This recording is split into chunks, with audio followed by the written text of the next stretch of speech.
Hello and welcome back to Off the Post. In today's video, we'll be ranking the most recent transfer rumours in the Premier League. But before that, as always, please like, comment, subscribe. It's very much appreciated and it goes a long way in helping me build a small community on my channel. Okay, we've recently just hit 156 subscribers. And I just want to say a massive thank you for all you guys supporting my channel, all the likes and the comments on social media as well. It definitely doesn't go unnoticed, and I just want to say a massive thank you from the bottom of my heart. Okay, but yeah, let's get straight into the video, shall we? Now we're doing a tier list again where we've got, I want to say, 5 tiers in total. Okay, we've got 8 players on this list as well to rank to see who's going to become the best transfer out of these 8 players. Okay, so in our tier list we've got incredible business, amazing, alright, confusing transfer, and not for me. Okay, let's start off with the first player on this list, which is Abrici Eze, potentially going to Arsenal. Right, they've all agreed deal, it's very close and all that sort of good stuff, but their North London rivals in Tottenham have swooped in the last second and are opening talks to potentially sign Abrici Eze, taking him away from Arsenal. But it's a bit of a tricky one when you think about this signing, because it was pretty much almost guaranteed that he was going to join Arsenal. But if Tottenham swoop in and get that deal over the line, there's going to be a rivalry all season long when they face each other against at the Emirates Stadium, at the Tottenham Stadium. It's going to go off, isn't it? And I can't wait to see which club gets the signing over the line, because either way, it's a massive signing for both clubs, to be honest. Yeah, it improves both their teams. For me, Abrici Eze will be better suited to an Arsenal, because he will pretty much guaranteed to start week in, week out on that left hand side, isn't he? Don't get me wrong, they've got Madueke now, they've got obviously Martinelli as well there still, but for me, Eze is a massive upgrade on both of those players, and he can also play in that centre mid attacking position as well if Odegaard sort of gets an injury or whatnot. So for me, it's incredible business for either club. At Tottenham, he's basically the main star already. Don't get me wrong, they've got James Maddison in there. I feel like he's way better than James Maddison, especially, winning the FA Cup last season and also recently winning the Community Shield against Liverpool, didn't they? Honestly, beat Liverpool in penalties. Fantastic start to the season for Crystal Palace. Hopefully they can win the Conference League. We'll have to wait and see, because for me they are favourites to win that as well. Okay, moving over to the second player on this list, it is Jack Grealish to Everton. Okay, it's basically been agreed, or pretty much almost agreed, that they're going to send him out on loan to Everton for the season, and Everton have an obligation to buy for 50 million the season after. For me, I feel like this is the perfect deal for the time of his career. Okay, don't get me wrong, he is getting on in age. I want to say, 29, 30 at this point. Jack Grealish, for me, he needs to go to a family-friendly club in Everton that's going to support him, give him 100% backing, and for me, David Moyes is the right manager to do. Like, he's an old-school manager that's going to tell Jack Grealish, just to play with freedom on the pitch, get back to doing what you used to do at Aston Villa, okay? Because Aston Villa was one of the most exciting players in the Premier League, and hopefully now at Everton he can do that. For me, I think it's amazing business, I really do. When you think about Everton's signings this season, they've made some good players. So they've made some good signings in there. Ferran Barry, Kieran Dewsbury-Hall.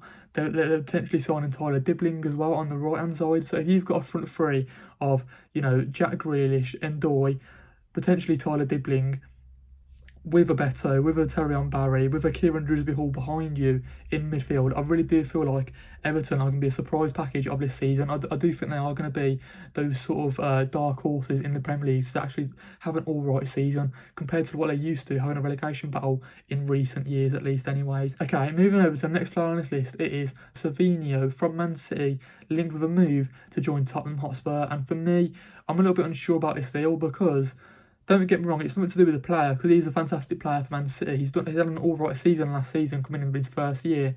But do Tottenham need another winger? Obviously, they've got likes of Kulusevski, Brennan Johnson. They've got Matthias Tell on the other side.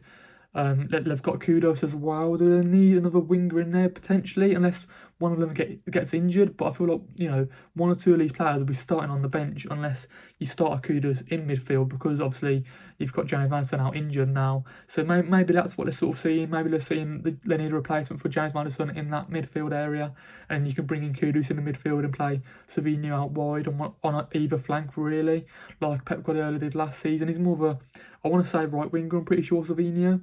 But yeah, I feel like it's actually an all-right deal. Just because I thought to myself, maybe James Maddison's injury, if it's a replacement for him, maybe, and then put Kudus in there. So it's an all-right deal. But for me, if you're looking at it from a Man City perspective, I don't know why you would sell him after one season. Obviously, he was out on loan in Girona, having a fantastic year out in Girona the season before last. So yeah, for me, if I was a Man City, if I was Pep Guardiola, I would not get rid of him, especially when you've got other players in the likes of Jack Grealish leaving. You've got maybe one or two leaving it as well in there. So for me, if it was a Man City perspective, I'd no go. I would absolutely, close this deal as quickly as possible. But if it was Tottenham, if they can get him over the line, I feel like this deal would only get over the line if Tottenham offer more than, like, I want to say 50 million plus for this transfer. I can't see Man City accepting anything below than 40 million. That's just my opinion. But anyways, moving over now to another player on this list, it is Amari Hutchinson, potentially moving to Nottingham Forest in the Premier League. Okay, now obviously he had a half-decent season for Ipswich Town last season. They did end up getting relegated, but for me, Amari Hutchinson was probably one of their star players in the Premier League last season. They're probably one of their most influential players. He had a few decent spells here and there, probably didn't do enough overall to keep him in the Premier League. However, he's still an exciting player, still young, of course, as well. So from that point of view, I would love to see him back in the Premier League. And at Nottingham Forest, I feel like he would light it up, wouldn't he? With Morgan Gibbs-White in the midfield, with Callum Hudson-Odoi on the other side. Maybe he could be that sort of Anthony Elanga replacement. I don't know if he can play out wide or not. He's more of a attacking midfielder, but maybe he could play on that right wing as well. But even if he doesn't, if he links up with a Morgan Gibbs-White, in that sort of double pivot pairing, I feel like that would be very, very good for their attacking wise, to keep them, scoring the goals, getting Chris Wood some assists and all that sort of good stuff. So for me, Amari Hutchinson, I'm going to put in amazing category. Okay, I do like that. I do rate that quite a lot. Okay, moving over now to another Championship player, we've got Matheus Fernandes from Southampton, okay, who's been linked with Premier League clubs all season long, and the most recent link is to him joining West Ham, okay. Now for me, this would be a good move just because, West Ham needs some more creativity in their midfield. That's what they're lacking this season. That's what they've always tried. That's what they've tried to sign this season, in the likes of going after Jacob Ramsey as well. But that's sort of gone quiet as of late. We don't know whether that will still happen. We're still not too sure. But Matheus Fernandes, he's a little bit, younger than Jacob Ramsey. I feel like he's probably got a little bit more attacking flair to his game than a Jacob Ramsey. He's a little bit more exciting from that aspect. I feel like he's a bit more of a risk taker than a Jacob Ramsey. Watching him last season for Southampton, he didn't have the best year, sort of, goals and assists wise, but there definitely is a player in there, and I would love to see him again in the Premier League.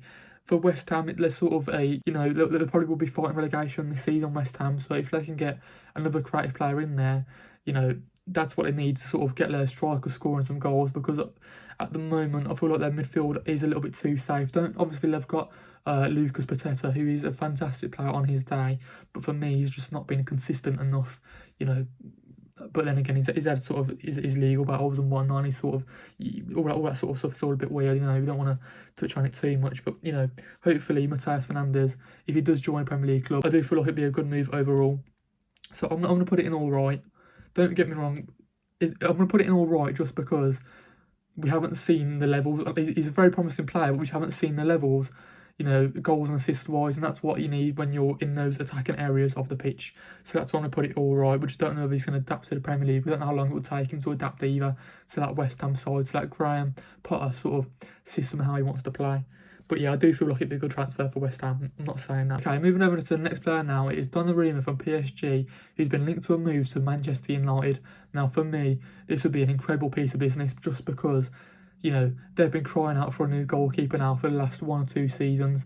We've seen it. Andre Onana is not the one, is he? It's really unfortunate to say, but Andre Onana, he just isn't a good enough goalkeeper in the Premier League. He just doesn't suit the Premier League, does he? He's not a good enough shot stopper to save Manchester United time and time again. And I really do feel like Donnarumma is that in abundance. We've seen him over the recent seasons with PSG, in the Champions League with PSG. He pulls off some absolutely fantastic saves, doesn't he? When you think about some of the saves he's made over recent seasons, you just think to yourself, how has he done that? And this is the type of player like Manchester United need, a world-class goalkeeper.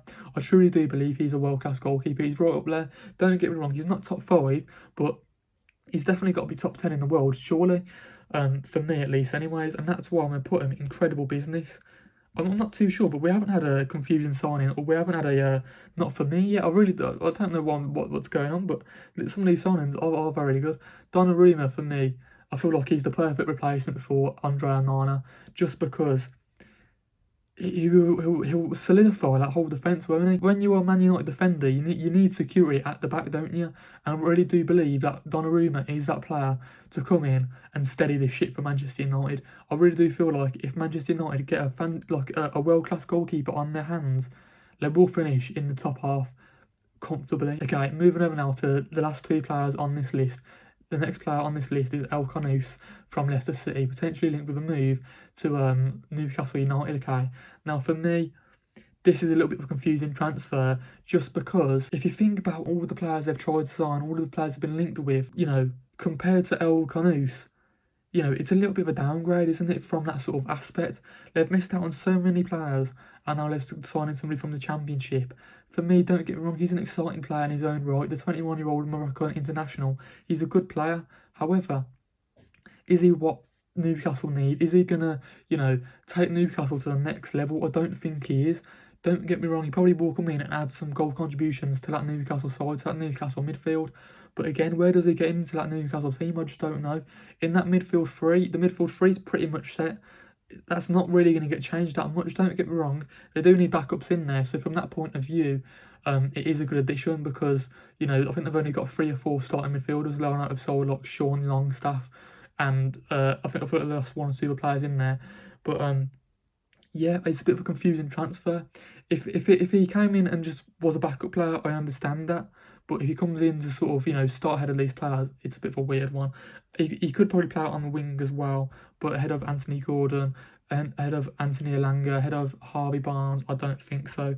So for me, it is my first confusing transfer on this list. Okay, moving over now to the last player on this list. One of the best exciting players on this list as well, one of the most exciting wingers in world football. Okay, it is Rodrigo from Real Madrid, who's been linked to a move to Manchester City. Okay, for me, this would be a great opportunity for him to move to the Premier League and probably one of the better teams to join in Manchester City, because you're joining probably one of the best coaches in the league, at least top 2 coaches in the league for me. And obviously when they're losing the likes of Jack Grealish now, they probably do need another left winger in there, don't they, to sort of replace him. And I feel like Rodrigo would be the best player to sign, because Real Madrid over recent seasons are looking to sort of get Rodri out of the door, if you like. For me, Rodrigo just hasn't hit the heights for Real Madrid over recent seasons, and they're looking to move him on now. And for me, when you compare him to like a Vinicius Junior or Mbappe in that front three, for whatever reason, Rodrigo just hasn't done the business, okay, in terms of goals and assists. But for me, he's definitely a world-class talent, and he has got bags of ability still. So if he moves to Manchester City, I feel like that'd be, amazing deal for that club. But then again, saying that, could we have a little bit of a Robinho situation on our hands, where obviously Robinho joined Man City from Real Madrid a few seasons ago. Well, back in the day, really, wasn't it? Like 10, 20 years ago at least. I don't even know at this point. But, could we have a situation where a big money move transfer from Real Madrid comes into Manchester City, comes into the Premier League and doesn't really hit the heights again? We have to wait and see. For me, Rodrigo, I'm going to put it in an amazing deal for Manchester City, because I do like that signing.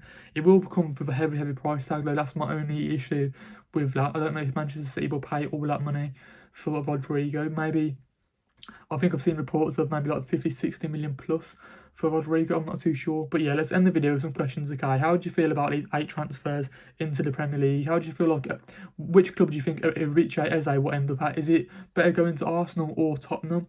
Do you feel like Donnarumma will sign for Manchester United, and will they be back in the top half next season if Donnarumma does sign? How do you feel about Jack Grealish going to Everton on loan for a season? How well do you think he'll do? Do you feel like Rodrigo will join Manchester City, or will we have another Robinho situation on our hands if he does join? Do you think he'll light it up straight away, or it might take him a couple of seasons to sort of get going like he has done for wingers at Manchester City in recent years?